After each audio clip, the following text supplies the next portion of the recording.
ఆంధ్ర రాష్ట్ర రాజకీయాలని మొత్తంగా కుదిపేస్తున్నాయి. రానున్న అసెంబ్లీ ఎన్నికలు ఏదైతే ఉన్నాయో దానికోసం ఎమ్మెల్యేలు కావచ్చు, ఇక్కడ టికెట్లు లభించని వాళ్ళు కావచ్చు, అక్కడ వైపు టీడీపీకి సంబంధించినటువంటి అసంతృప్తులు కావచ్చు, ఒకవైపు జనసేనకు సంబంధించినటువంటి నేతలు కావచ్చు, మీరు మొత్తంగా రాజకీయం మాత్రం వాడి వేడిగా సాగుతుందని అనుకోవచ్చు. ఎందుకు ఆంధ్ర రాష్ట్ర రాజకీయానికి సంబంధించి నేను మాట్లాడుతున్నాను అంటే, గత 10-15 రోజుల క్రితమే పార్టీలో జాయిన్ అయినటువంటి ఒక ఏమంటారు స్పార్క్ ఉన్న లీడర్, పబ్లిసిటీ ఉన్న లీడర్, ప్రతి ఒక్క అందరికీ భారతదేశంలోనే ఆయన తెలిసినటువంటి వ్యక్తి ఆయన. అయితే ఆయన సడన్గా ఈరోజు రాజీనామా పత్రాన్ని వైసీపీ అధ్యక్షుడు ముఖ్యమంత్రి జగన్కి అందించినట్టుగా తెలుస్తూ ఉంది. ఆయన ఎవరో కాదు, అంబట్రాయుడు.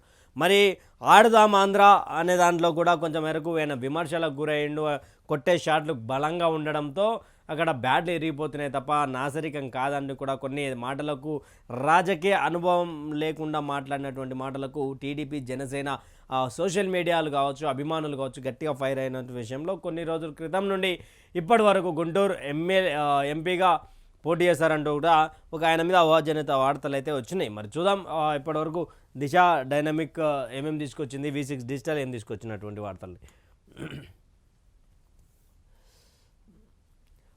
తిరోగమన నిర్ణయం కేటీఆర్, ఫార్ములా ఈ రేస్ రద్దుపై ఎక్స్ ట్విట్టర్ వేదికగా మాజీ మంత్రి కేటీఆర్ రియాక్ట్ అయ్యారు.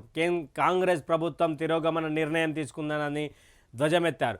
ఈ ప్రిక్స్ ఈవెంట్ ప్రపంచవ్యాప్తంగా మన అస్తిత్వం చాటేదని, కానీ మన బ్రాండ్ పెంచే వాటిని ప్రభుత్వం తిరస్కరించిందని విమర్శించారు. పెట్టుబడుల కోసం గతంలో ఫార్ములా ఈ రేస్ను ఉపయోగించుకున్నామన్నారు. ఇక్కడ ఫార్ములా ఈ రేస్ రద్దు, హైదరాబాద్ అభిమానులకు నిరాశ, అధికారికంగా ప్రకటించిన నిర్వాహకులు. మున్సిపల్ శాఖకు నోటీసులు ఇస్తామన్న ఆర్గనైజర్స్. కార్ రేసింగ్ పోటీలు వీక్షించాలనుకున్న హైదరాబాద్ ఫ్యాన్స్కు నిరాశ ఎదురైంది. నగరంలో ఫిబ్రవరి 10న జరగాల్సిన ఈ ప్రిక్స్ ఫార్ములా ఈ రేసింగ్ రద్దయింది. ఈ విషయాన్ని ఫార్ములా ఈ అధికారికంగా ప్రకటించింది. ప్రభుత్వం నుంచి ఎలాంటి స్పందన లేకపోవడంతో ఈవెంట్ను రద్దు చేస్తున్నట్లు నిర్వాహకులు తెలిపారు. అదేవిధంగా రేసు నిర్వహణపై గతంలో చేసుకున్న ఒప్పందం ఉల్లంఘనపై మున్సిపల్ శాఖకు నోటీసులు జారీ చేస్తామని ఫార్ములా ఈ ఆపరేషన్ వింగ్ పేర్కొంది. ఇక రేస్ను హైదరాబాద్ బదులు హాంకాంగ్, మెక్సికో సిటీలో జనవరి 13న నిర్వహించినట్లు వెల్లడించింది. కాగా గతేడాది ఫిబ్రవరిలో ఫార్ములా ఈ కార్ రేసింగ్ ఛాంపియన్షిప్ పోటీలు ట్యాంక్ బండ్ వద్ద నిర్వహించిన సంగతి తెలిసిందే. ఇక్కడ తెలంగాణ రాష్ట్రంలో ఇన్కమ్ ఏదైతే ఉందో ఆ ఇన్కమ్ని దెబ్బతీస్తున్నాడు ఇప్పుడున్నటువంటి గవర్నమెంట్. ఫార్ములా ఈ రేసింగ్ వల్ల మొత్తంగా మనము పెట్టుబడులను తెచ్చుకున్నాము. గతంలో పెట్టుబడులు పెట్టేవాళ్ళు ఎక్కువగా ఆసక్తి చూపించారు. ఇప్పుడు వచ్చినటువంటి కాంగ్రెస్ పార్టీ ఒక్కసారిగా పెట్టుబడులు వచ్చేటువంటి వాటి మీద విషంగా కక్కుతా ఉన్నారు అంటూ కూడా కేటీఆర్ వ్యాఖ్యానిస్తే, ఇక్కడ మొత్తానికి కాంగ్రెస్ పార్టీ మాత్రం ఎలాంటి స్పందన ఇవ్వకపోవడంతో వాళ్ళు నిరాశకు గురై మేము ఇక్కడ పోటీలు నిర్వహించలేము, ఈవెంట్ నిర్వహించలేమని కూడా ఈ కార్ రేసింగ్ సంబంధించినటువంటి, అంటే ఇక్కడ గతంలో విన్నాం పబ్లిక్ సమస్యలు కావచ్చు, ట్రాఫిక్ సమస్యలు కావచ్చు ఇవన్నీ, కానీ ఇక్కడ ఫార్ములా ఈ రేసింగ్ అనేది తెలంగాణ రాష్ట్రానికి తీసుకొచ్చినటువంటి ఘనత కేటీఆర్, కేసీఆర్దే.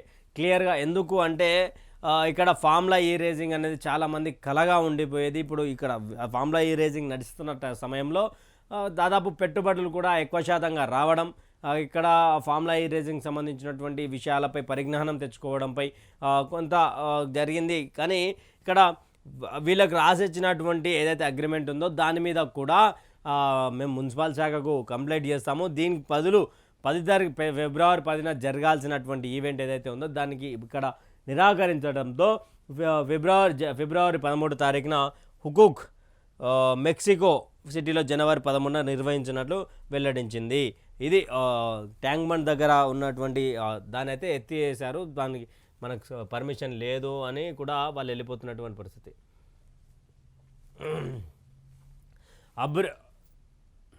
ఇది చదువుకుంది. అభివృద్ధిలో రాకెట్ వేగంతో దూసుకుపోతున్న ఈ రోజుల్లోనూ వింత ఆచారాలు, మూఢనమ్మకాలు ఇంకా కొనసాగుతూనే ఉన్నాయి. త్వరలో సంక్రాంతి పండుగ రాబోతున్న వేళ తాజాగా మరో పుకారు సోషల్ మీడియాలో జోరు ప్రచారం అవుతున్నది. ఒక్కడే కొడుకున్న మహిళలు వెంటనే ఈ పని చేయాలని, లేకుంటే కీడు తప్పదంటూ ప్రచారం పట్టణాల నుంచి పల్లెల వరకు స్పీడ్గా పాకుతుంది. ఈ వ్యవహారంపై తెలుగు రాష్ట్రాల్లో హాట్ టాపిక్గా మారిందంట. దాని గురించి మాట్లాడుకుందాం. మొదట ఇది చదువుదాం.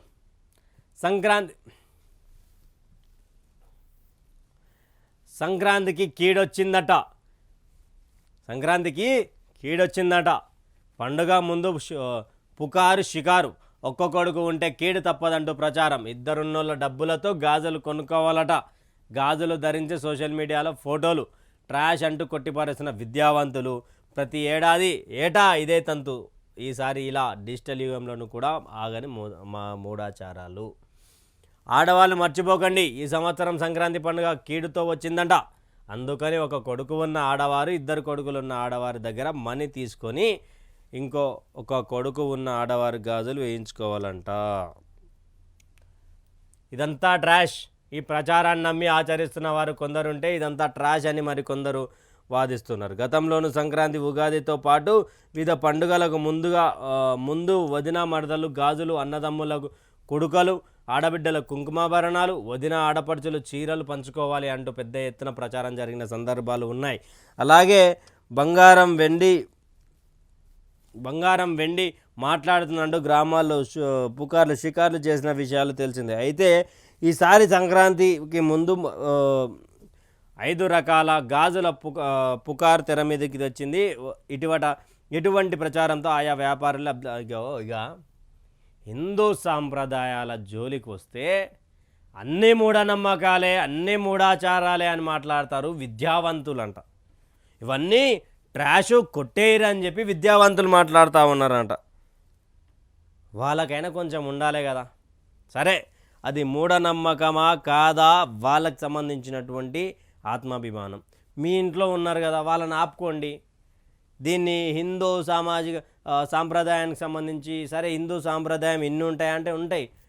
అదొకటి ఏమంటారు, క్రిస్టియన్ పండుగ రోజు, మన క్రిస్మస్ రోజు ఆయన వస్తాడు కదా, ఆయన పేరేం పేరు, శాంటా తాత వచ్చి గిఫ్టులు ఇస్తారు అనేది నమ్ముతారు. అది మూఢనమ్మకం కాదేమో. అది శాంటా తాత పైనుంచి వచ్చి పిల్లలకు గిఫ్ట్ ఇస్తారని పిల్లలకు బడులల్లో చెప్తుంటే అది మూఢనమ్మకము. ఎందుకు చెప్తా ఉన్నారు, పైనుంచి ఎవరు రారని పిల్లలకు చెప్పే ప్రయత్నం మీరు ఎందుకు చేయరు? హిందూ సాంప్రదాయాల కాడికి వచ్చేసరికి మూఢనమ్మకాలు, హిందూ సాంప్రదాయాల కాడికి వస్తేనే మూఢాచారాలు. పని లేక పబ్బం గడుపుతూ ఉంటారని కొంతమంది మాట్లాడుతూ ఉంటారు, వేస్ట్ ఫెలోసాలు. నాయన సరే, వాళ్ళ ఆచారం వాళ్ళకి ఎట్లున్నదో. మా ఇంట్లో మా అమ్మ ఉన్నది, మా అమ్మకు నేను ఒక్కనే కొడుకుని, మా చుట్టాలలో 2 కొడుకులు ఉన్నారు. ఇప్పుడు మా చెల్లె ఉన్నది, ఆమెకి 2 కొడుకులు ఉన్నారు. ఆమె నుంచి తెచ్చుకుంటారు. మీకేమన్నా వస్తుంది? మీకేమన్నా వస్తుందా? మూఢనమ్మక. అరే నాయన, శాంటా తాత వచ్చి గిఫ్ట్లు ఇవ్వంగా లేనిది ఒక 2 కొడుకులు ఉన్న కానుంచి ఒక కొడుకుకి గాజులకు పైసలు తెచ్చుకుంటే మూఢనమ్మకం అది. ప్రతిసారి, ఇప్పుడే కాదు, ప్రతిసారి అన్నదమ్ముల కొడుకలు పెట్టుకున్నాడు, వదిన మరదలు. అరే వాళ్ళ తాన పైసలు ఎక్కువైనాయి అనుకో, ఒక సాంప్రదాయం వినిపించింది కాబట్టి మంచి జరగదు. హిందువులలో ఒక అమాయకత్వం ఉంటుంది. సరే, వాళ్ళు ఒకదాన్ని నమ్మిరంటే బరాబర్ నమ్ముతారు. ఇది చెయ్యాలి భయ్ అంటే చేస్తారు, అంతే. ఇక దాంట్లో నువ్వు జోర్దార్ ముచ్చట్లు ఏం చెప్పినా వినరు. నువ్వు ఏమంటారు, వ్యాపారస్తులు లబ్ధి పొందుతుర్రా లేదా సెకండరీ. హిందూ మూఢనమ్మకాలు రాకెట్ దూసుకువెళ్తున్నటువంటి సమయంలో కూడా మూఢనమ్మకాలు ఏంటంటే, రాకెట్ దూసుకుపోవడానికి ముందు కూడా శ్రీహరికోటలో ఉన్నటువంటి చిన్న దేవుడు స్థానంలో ఉన్నటువంటి దేవుడి విగ్రహానికి మొక్కుకుంటారు. అది తెలుసా? శ్రీహరికోటలో ఉన్న వాళ్ళు దేవుని మొక్కుకుంటారు తెలుసా?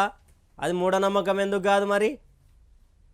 రాకెట్ దూసుకుపోవడానికి తయారు చేస్తున్నటువంటి మనుషులు దేవుని మొక్కుతారు, అది మూఢనమ్మకమేనా? ఎందుకు హిందూ సాంప్రదాయాల మీద పడి ఏడిచి వచ్చే ఈ వేస్ట్ ఫెలోస్ ఎందుకు తయారవుతా ఉన్నారో అర్థం కాని పరిస్థితి.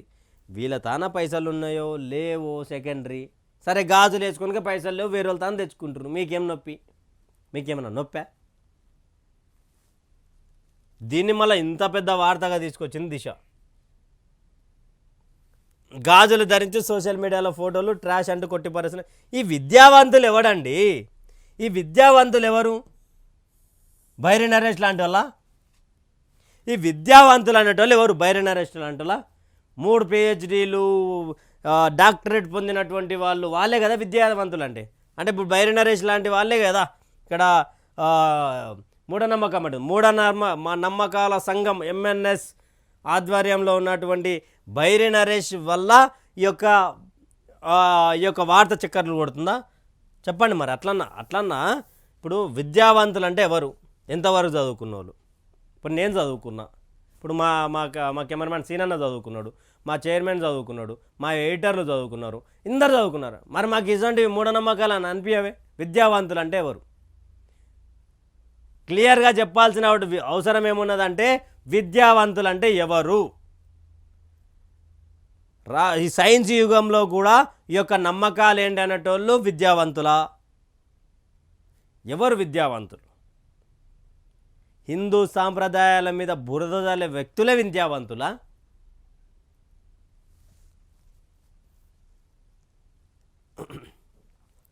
దీని గురించి ఇంత పెద్ద వార్త రాసుకుంటూ వచ్చింది. మరి ఇదంతా ట్రాష్. ఈ ప్రచారాన్ని నమ్మి అరే నాయన ఇస్లాంకు సంబంధించినటువంటి పండుగలు వస్తేనేమో అదంతా గొప్ప పండుగ చూపిస్తారు.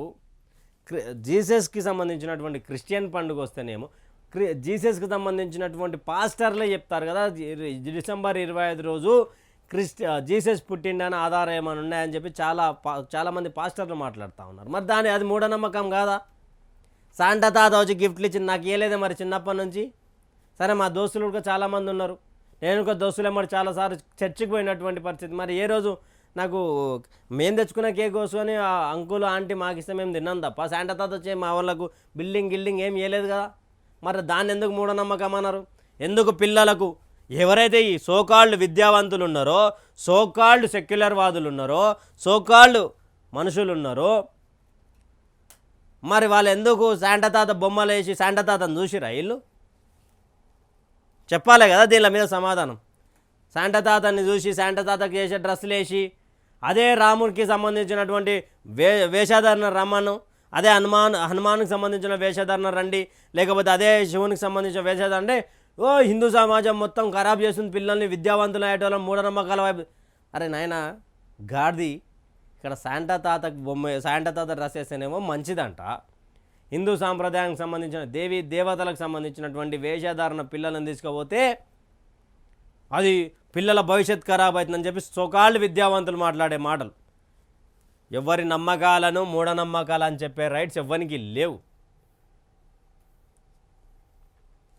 స్పా సెంటర్లో క్రాస్ మసాజింగ్, 5 యువతులు యువకుడు అరెస్ట్. క్రాస్ మసాజింగ్ చేస్తున్న స్పా సెంటర్లపై పోలీసులు దాడి చేసి పలువురిని అదుపులోకి తీసుకున్నారు. ఈ ఘటన గుడిమల్కాపూర్ పోలీస్ స్టేషన్ పరిధిలో ఇవాళ ఉదయం జరిగింది. South west zone task force Gudimalkapur పోలీసులు సంయుక్తంగా నానాల్ నగర్ చౌరస్తాలో ఉన్న ఓ అపార్ట్మెంట్లోని జన్నత్ గోల్డెన్ అనే 2 స్పా సెంటర్లు తనిఖీలు చేయగా క్రాస్ మసాజింగ్ చేస్తున్న 5 యువతులతో పాటు ఓ యువకుడు పట్టుబడ్డాడు. వీరితో పాటు స్పా సెంటర్ల యజమానులపై కూడా కేసు నమోదు చేసినట్టు పోలీసులు తెలిపారు.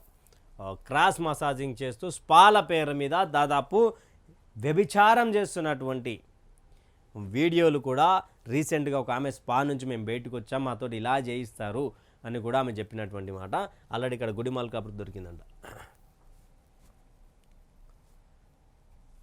అందరి చూపు ఆదిత్య L1 వైపు. నేడు తుది కక్షలోకి చేరనున్న మిషన్. సూర్యుడిపై పరిశోధనలు చేసేందుకు గత ఏడాది సెప్టెంబర్ 2న తొలిసారిగా భారత్ ప్రయోగించిన ఆదిత్య L1 మిషన్ ఇవాళ సాయంత్రం 4 గంటలకు తుది కక్షలోకి ప్రవేశించింది. లంగ్రైజ్ పాయింట్ 1 చుట్టూ ఉన్న హాల్లో ఆర్బిట్ శాటిలైట్ను ఉంచాలని ఇస్రో భావిస్తుంది.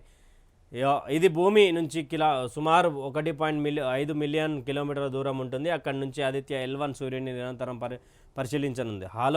హాలో ఆర్బిట్ పరిశోధనలకు సులభంగా ఉంటుందని, అక్కడ నుంచి సూర్యుడి పరిస్థితిని మేము అంచనా వేయచ్చని ఇస్రో తెలిపింది. అందరి చూపు ఆదిత్య L1 వైపు. దాదాపు మరో 1.5 మిలియన్ కిలోమీటర్ల దూరంలో మన ఇస్రోకి సంబంధించినట్టు ఆదిత్య L1 ఉందంట. దానికి సంబంధించి ఈరోజు సాయంత్రం 4 గంటలకు తుది కక్షలోకి ప్రవేశించినందుకు కూడా ప్రధాన వార్తను తీసుకొని వచ్చారు. దూసుకుపోతున్న దిశ క్యాలెండర్ ఆవిష్కరణల పత్రికపై ఆవిష్కరణలో పత్రికపై మంత్రి సీతక్క ప్రశంసలు. పత్రికా రంగంలో సరికొత్త పద్ధతిలో దిశ పత్రిక దూసుకుపోతుందని మంత్రి సీతక్క ధనసరి అనసూయ అన్నారు. శనివారం ములుగు జిల్లా కేంద్రంలోని ఎమ్మెల్యే క్యాంపు కార్యాలయంలో దిశ 2024 క్యాలెండర్ ఆమె ఆవిష్కరించారు. ఈ సందర్భంగా మంత్రి సీతక్క మాట్లాడుతూ ప్రజలు అధికారులకు మధ్య వారధిగా దిశా పత్రిక పనిచేస్తుందని తెలిపారు. పత్రికా రంగంలో సరికొత్త పద్ధతులు అంటూ కూడా దిశా పత్రిక క్యాలెండర్ విషయంలో ఇక్కడ సీతక్క ఒక గొప్ప పత్రికను కూడా అభినందించారంటూ కూడా వార్త రాసు. పొట్ట విప్పి చూడు గంజాయి వండు, బుక్స్, బకెటు, సోఫా ఎక్సెట్రా కాదేది స్మగ్లింగ్కు అనర్హం. ఇప్పటికే కొన్ని వేల కిలోల రవాణా జేసీబీ టైర్లో తరలిసి ఇటీవల అరెస్ట్. విచారణలో విస్తురపోయే అంశాలు. పుష్ప సినిమాలో పాల ట్యాంకర్, అంబులెన్స్లలో రెడ్ శాండిల్ స్మగ్లింగ్ చేయడం చూసి ఇన్స్పైర్ అయ్యాడేమో నల్గొండకు చెందిన వెంకటకృష్ణకాంత్. గత 4 ఏళ్లుగా పోలీసులకు చిక్కకుండా గంజాయిని సరఫరా చేస్తున్నాడు. పుస్తకాలు, బకెట్, సోఫా, జేసీబీ టైర్ ఇలా కాదేది గంజాయి రవాణాకు అనర్హం అన్నట్టుగా యథేచ్ఛగా తరలిస్తూ ఎట్టకేలకు పోలీసులకు చిక్కాడు. ప్రెస్ చేసిన గంజాయి ప్యాకెట్లను పుస్తకాల మధ్య తరలిస్తాడు, లేదా మందం ఉన్న ప్లాస్టిక్ బకెట్లను తీసుకొని వాటిలో అంచులను కోసి మార్గ మధ్యలో గంజాయి ప్యాకెట్లను పెట్టి తీసుకెళ్తాడు. అలాగే భారీ సోఫాల్లో గంజాయి ప్యాకెట్లను పెట్టి పైన మరో కవర్ కొట్టి రవాణా చేస్తాడు. 4 ఏళ్లుగా ఇతడు ఇప్పటికే కొన్ని వేల కిలోల గంజాయిని రాజస్థాన్కు తరలించినట్టు సైబరాబాద్ ఎస్ఓటి పోలీసుల విచారణలో తేలింది. వెంకటకృష్ణకాంత్ను శుక్రవారం 86 కేజీల గంజాయిని జేసీబీ టైర్లో పెట్టి తీసుకువచ్చిన కేసులో జీడిమెట్ల పోలీసులు అరెస్ట్ చేసిన విషయం తెలిసిందే. అయితే నిందితుడు లక్షలు సంపాదించుకున్నప్పటికీ చెడు వ్యసనాలకు అలవాటు పడి మొత్తం పోగొట్టుకున్నాడని సమాచారం. పక్కా ఈ అన్న ఎవరైతే ఉండో ఒక గొప్ప చదువుకున్న వ్యక్తి అని ఉండాలి, లేదంటే చిన్నప్పటి నుండి ఒక చీదరణకు గురైనటువంటి వ్యక్తి అని. కానీ ఇది చూసిరా అసలు ఈ వ్యక్తి జేసీబీ టైర్లలో కూడా గంజాయిని రవాణా చేసినటువంటి గొప్ప చరిత్ర ఆయనదంటూ కూడా పోలీసులు అభినందిస్తూ ఉన్నారు ఆయన. అంటే ఇలాంటి ఐడియాలు ఎవరికి మ్యాక్సిమం చాలామందికి చాలా రేరుగా వస్తాయి. ఇటువంటి ఐడియాలు బకెట్లు అంట, బుక్స్ అంట, సోఫాలంట, ఏది మనం పంపించవచ్చు మనకు సంబంధించినటువంటి గంజాయి అనుకుంటే దాంట్లో అన్నిటిని కూడా వాడినటువంటి సందర్భం ఇది. కానీ కొన్ని లక్షలు సంపాదించినట్టు కానీ ఒక బానిస దానికంటూ బానిస అయి మొత్తంగా కొల్లగొట్టుకున్నాడని కూడా రాసుకుంటూ వచ్చింది. మాగా ఇది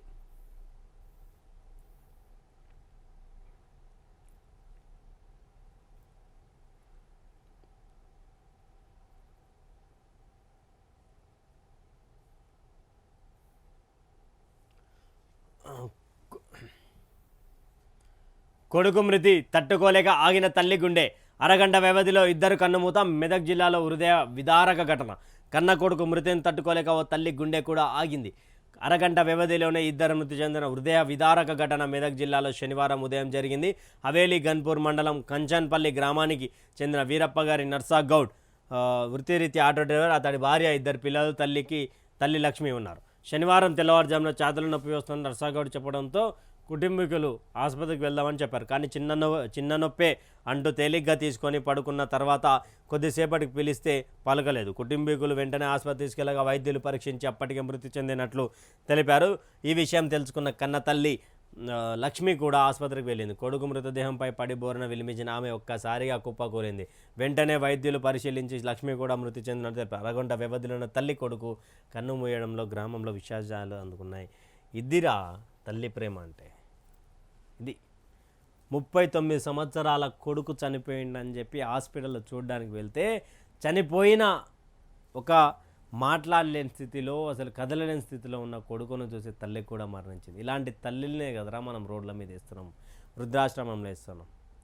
సోకాల్డ్ విద్యావంతులు ఉన్నారే, ఇది కూడా మూఢనమ్మకం. ఆమెకు హార్ట్ అటాక్ వచ్చినట్టు చనిపోయి ఉంటుంది అంటారు. ప్రేమ అని అనరు, ఎందుకంటే వాళ్ళు మరి ఎవరికి పుట్టిరు అనేది తెలియదు. ఇగో వైసీపీకి అంబట్రాయుడు గుడ్ బై. పార్టీలో చేరి 10 రోజులు కాకముందే రాజీనామా. సంచలనంగా మారిన మాజీ క్రికెటర్ నిర్ణయం. ఇటీవల వైసీపీలో చేరిన మాజీ క్రికెటర్ అంబట్రాయుడు ఆ పార్టీకి షాక్ ఇచ్చారు. వైసీపీని వీడుతున్నట్లు ఎక్స్ ట్విట్టర్ వేదికగా ప్రకటించారు. పాలిటిక్స్కు తాత్కాలిక విరామం ఇస్తున్నానని, పూర్తి వివరాలు త్వరలో వెల్లడిస్తానని ట్వీట్ చేశారు. ఇక గత కొన్ని రోజులుగా జగన్ పాలనపై ప్రశంసలు కురిపించిన అంబటి రాయుడు గత ఏడాది డిసెంబర్ 28న తాడేపల్లి నివాసంలో ఏపీ సీఎం జగన్ సమక్షంలో వైసీపీ కండువా కప్పుకున్నారు. పార్టీలో చేరి 10 రోజులు కాకముందే అంబాటి రాజీనామా చేయడం ఏపీ పాలిటిక్స్లో సంచలనంగా మారింది. వైసీపీలో చేరిక సందర్భంగా మీడియాతో రాయుడు మాట్లాడుతూ తాను మొదటి నుంచి వైఎస్ జగన్ అభిమానిని అన్నారు. సీఎం జగన్ అవకాశం ఇస్తే ఎక్కడి నుంచి అయినా పోటీ చేస్తానని ప్రకటించారు. గుంటూరు ఎంపీ స్థానం నుంచి రాయుడు బరిలో దిగుతారని వార్తలు వినిపించాయి. ఇంతలోనే షాకింగ్ డిసిషన్ తీసుకున్నారు. సోకాల్డ్ జగన్ అభిమానిగా ఉండి అభిమానం వేరు రాజకీయం వేరని అంబటి రాయుడు అన్నకి చాలా తర్వాత అంటే తొందరగా అర్థమైంది. రాజకీయాలలో మనం మెదగలేము, రాజకీయాల్లో ప్రత్యర్థులు మాట్లాడేటువంటి మాటలు విమర్శలు తీసుకోలేమేమో అనే ఒకటి మైండ్లో గట్టిగా పడ్డట్టుంది. దాని నుంచి తొందరగా క్లియర్ అయ్యిండు. అదేవిధంగా తొందరగా అంటే ఆల్రెడీ గుంటూరుకు సంబంధించినటువంటి ఎంపీ స్థానం ఇస్తారు, ఎంపీ పార్లమెంట్ మెంబర్గా పంపిద్దాము అనే ఆలోచనలో అంబటి రాయుడు గురించి ఉండే, కానీ దానికి మాత్రం పూర్తిగా తెరబడ్డట్టుగా తెలుస్తూ ఉంది. దానికి ఏమైతే కారణం ఉందో ఆ కారణం గురించి కూడా మాట్లాడతా అనే చెప్పే ప్రయత్నం చేస్తూ ఉన్నాడు. ఇది ఇప్పటివరకు దిశ డైనమిక్లో ఉన్నటువంటి వార్తా విశేషాలు. ఇప్పుడు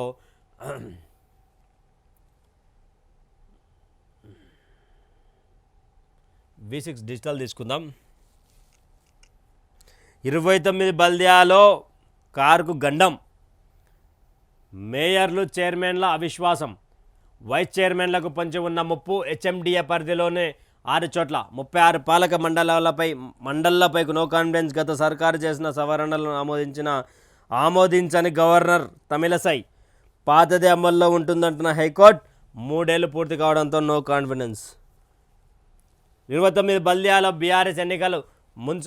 బీఆర్ఎస్ మున్సిపల్ చైర్పర్సన్లు 1/2 మంది, వైస్ చైర్పర్సన్లకు పదవి గండం పొంచి ఉంది. 12 మున్సిపాలిటీలో వచ్చే 10 రోజుల అవిశ్వాసం బల నిరూపణ సమావేశాలు నిర్వహించేందుకు కలెక్టర్లు ఏర్పాటు చేస్తున్నారు. ఫ్లోర్ టెస్ట్ తర్వాత ఈ మున్సిపాలిటీని కాంగ్రెస్ వశమయ్యే అవకాశం ఉంది. జనవరితో 3 ఏళ్లు పూర్తవడంతో రాష్ట్రంలో 36 మున్సిపాలిటీల అవిశ్వాసం బాటపట్టాయి. ఇప్పటికే నిజామాబాద్ జిల్లా ఆర్మూర్ మున్సిపల్ చైర్పర్సన్ వినీతా పవన్పై కౌన్సిలర్లు తిరగబడ్డారంట. ఏమున్నది దీంట్లో? ఇంకా ఏముండదు. ఎందుకేముండదంటే కాంగ్రెస్ పార్టీ అధికారంలోకి వచ్చింది. బీఆర్ఎస్లో కొన్ని పందికొక్కుల్లా తిన్నటువంటి రాజకీయ నాయకులు ఇప్పుడు అభివృద్ధి పేరుతోటి ఎలా ఉంటుందంటే, ఏమైంది సార్ రోడ్డు రాలేదంటే, అరే కాంగ్రెస్ గవర్నమెంట్ మారింది భీమా, ఏం చేద్దాం, ఇంకా పోతేనేమో బాగుండదు. మనకు పోవాలని ఉంటుంది కడుపులో, మన నిండా పోవాలని ఉంటుంది. బయటికి అమ్మ మీకు ఏం చేయలేకపోతున్నా నేను, మళ్ళీ ఇంకా 2 సంవత్సరాలు ఉంది, ఎట్లా భీమయ్య అంటే ఆగు మన వాళ్ళతో మాట్లాడతాను నేను. చట్ అమ్మ నువ్వు మన ఊరు అభివృద్ధి చేయాలి, నువ్వు మంచిగా ఉండాలి, మేము మంచిగా ఉండాలని వీడు జబ్బాలు జరుచుకుంటాడు. వీడు మనకి తెలియదు నిజంగా. కార్యకర్త అనేటోనికి నిజానికి తెలియదు రాజకీయ నాయకులు ఏం గేమ్ ప్లాన్ చేస్తారు. నీ ముందరికి వచ్చి అరే నాయన ఏమైంది పటేల గాడికి వచ్చి ఏమైంది సార్, ఏమైంది దొర, ఏమైంది పలానోడా, ఏమైంది అల్లుడు, ఏమైంది బావ, ఏమైంది బొమ్మాడిది అనే కాడికి వస్తే గిట్లా ఆ ఊర్లో రోడ్డు పడుతుంది, మన ఊరికి ఎందుకు పడుతుంది, వాళ్ళు కాంగ్రెస్ వాళ్ళే, మనం బీఆర్ఎస్ వాళ్ళం, మనకేడైతే అరే నీ అమ్మ నన్ను దగ్గర కొడుగా రానిస్తలేరేమా అంటే అవునా ఇప్పుడు ఏం చేద్దాం మనం అంటే, మనం పార్టీ మారితే బాగుంటుంది కానీ రమ్మంటారు కానీ మనం ఎట్లా పోతామే ఎన్ని సంవత్సరాల నుండి. ఇట్లా అభివృద్ధి కావాలంటే పార్టీ మారాలని ఏదో పబ్లిక్ని, ఏదో వాళ్ళ కార్యకర్తని, ఏదో ఆయన సంబంధించిన వాళ్ళని ఉచ్చులో దింపుతాడు, అయోమయంలో పడేస్తాడు. అయోమయంలో పడేసినటువంటి స్టోరీలే 29 చోట్ల బీఆర్ఎస్ నుంచి కాంగ్రెస్కి మున్సిపల్ చైర్పర్సన్లు మారబోతూ ఉన్నారు. 3 సంవత్సరాలు దాటిన తర్వాత నో కాన్ఫిడెన్స్ అనేది ఒకటి ఉంటుంది. ఆ కాన్ఫిడెన్స్ ఫ్లోర్ టెస్ట్ చేసిన తర్వాత అనేది ఏదైతే ఉందో అది పూర్తిగా కాంగ్రెస్ పార్టీ వశమయ్యేది ఉంది. దయచేసి ఇప్పుడు కూడా ప్రజలారా, ఇప్పుడు ఎవడైతే అవిశ్వాసం పెడతా ఉన్నాడో రైట్, అదే పార్టీకి సంబంధించి పెట్టుకుంటే ఏం కాదు. పార్టీ మారే కౌన్సిలర్లు, పార్టీ మారే లీడర్లు, పార్టీ మారే చైర్మన్లు ఉన్నారు చూసినావా, ఎయిర్ ఒక్కొక్కరిని. నెక్స్ట్ నువ్వు వనికి రావురా భయ అని చెప్పు రాజకీయాలకు.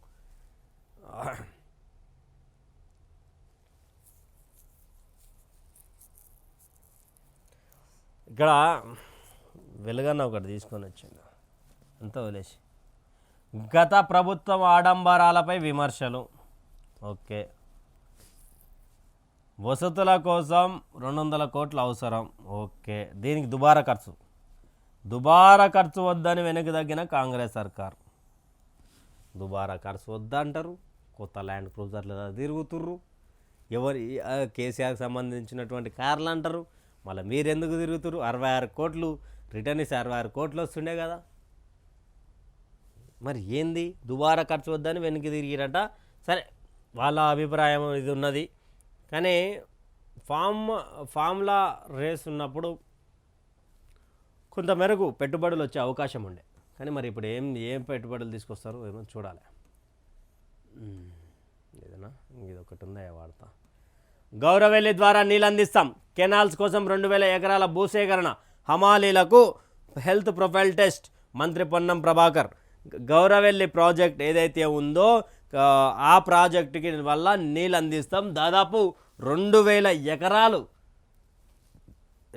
ఎకరాల భూసేకరణ జరిగింది. ఫస్ట్ అక్కడ పొన్నం ప్రభాకర్ గారు ముఖ్యంగా ఉస్నాబాద్ నియోజకవర్గంలోనే గౌరవెల్లి ప్రాజెక్టు కూడా ఉన్నటువంటి పరిస్థితి.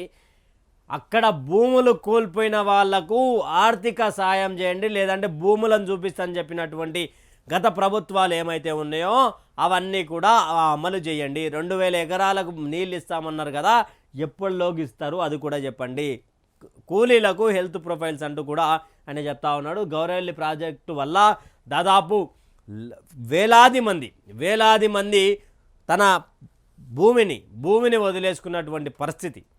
వాళ్ళకి న్యాయం చేయండి రా బాబు అంటూ లబో దిబో కొట్టుకున్నటువంటి పరిస్థితులు అవి.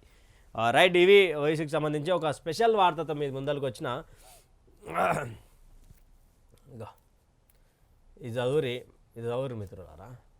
మల్లికార్జున ఖర్గే అయోధ్య ఆహ్వానం అందింది, త్వరలో నిర్ణయం తీసుకుంటాం. మల్లికార్జున ఖర్గే అయోధ్య రామాలయం ప్రారంభోత్సవానికి సంబంధించిన ఆహ్వానం అందిందని, త్వరలోనే దీనిపై నిర్ణయం తీసుకుంటామని కాంగ్రెస్ పార్టీ చీఫ్ మల్లికార్జున ఖర్గే తెలిపారు. ఈడీ, ఐటీ లాంటి శాఖలను బీజేపీ దుర్వినియోగం చేస్తుందని అన్నారు. అయోధ్య రామాలయాన్ని ఈ నెల 22వ తేదీన ఓపెన్ చేయనున్న విషయం తెలిసింది. ఆ ప్రారంభోత్సవానికి సంబంధించిన ఆహ్వానం అందిందని, త్వరలోనే దీనిపై నిర్ణయం తీసుకుంటామని కాంగ్రెస్ పార్టీ చీఫ్ మల్లికార్జున ఖర్గే తెలిపారు. ఈడీ, ఐటీ లాంటి శాఖలను బీజేపీ దుర్వినియోగం చేస్తున్న భారత్ జోడో న్యాయయాత్రలో పాల్గొనేందుకు పరోక్కుల నేతల్ని ఆహ్వానించాలని ఖర్గే వెల్లడించారు. కేంద్ర ప్రభుత్వం తెచ్చిన కొత్త కార్మిక చట్టాలను ఆయన వ్యతిరేకించారు. నియంతృత్వ సంకేతాలు అన్నారు. మణిపూర్లో చాలా దుర్సక సంఘటనలు జరిగాయని, కానీ ఫోటో షూట్ల కోసం మోదీ బీచ్లకు వెళ్ళారని, కానీ మణిపూర్కి ఎందుకు వెళ్ళలేదన్నారు. భారత్ జోడో న్యాయ యాత్రకు చెందిన లోగోను నినాదాన్ని ఆవిష్కరించారు. ఇదయా కాంగ్రెస్ పార్టీ హిందువుల మీద ఉన్నటువంటి చిత్తశుద్ధి ఏదైతే ఉందో ఈయన మాట్లాడుతూ ఉన్నాడు. అయోధ్య రామమందిర ప్రాణప్రతిష్ఠ కార్యక్రమానికి కాంగ్రెస్ పార్టీకి న్యాయంగానే ఆహ్వానం అందింది.